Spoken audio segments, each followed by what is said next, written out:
Subscribe to Color Frames.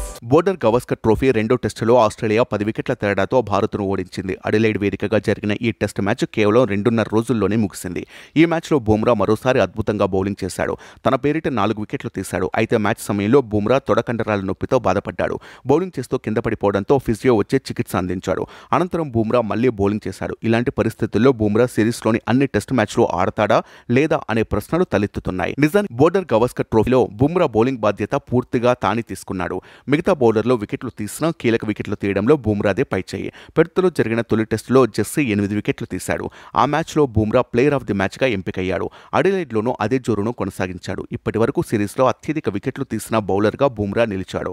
అతను 2 మ్యాచ్ల్లో 11.25 సగటుతో 12 వికెట్లు తీశాడు. ఈ ఏడాది ఇప్పటి వరకు టెస్టుల్లో బుమ్రా 50కి పైగా వికెట్లు పడగొట్టాడు. అయితే బుమ్రా గాయం ఆందోళన కలిగిస్తుంది. మరోవైపు బుమ్రాకు ఎలాంటి గాయం కాలేదని team India bowling coach Morne Morkel update ఇచ్చాడు. కానీ ఫ్యాన్స్ మాత్రం ఆందోళన వ్యక్తం చేస్తున్నారు. మిగతా 3 మ్యాచ్లు టీమిండియాకు కీలకం. ఈ నేపథ్యంలో బుమ్రా ఆటకు దూరమైతే బౌలింగ్ దళం పూర్తిగా వీక్ అయిపోతుందంటూ ఆందోళన చెందుతున్నారు. మరోవైపు సునీల్ గవాస్కర్ కూడా బుమ్రా మిగతా అన్ని మ్యాచ్లు ఆడాలని కోరుకుంటున్నానని చెప్పాడు. బోర్డర్ గవాస్కర్ సిరీస్లో బుమ్రా ఇప్పటి వరకు అద్భుతంగా బౌలింగ్ చేశాడన్నాడు గవాస్కర్. ఈ పరిస్థితుల్లో అతను సిరీస్ మొత్తం బౌలింగ్ చేయాలని ఆకాంక్షించారు.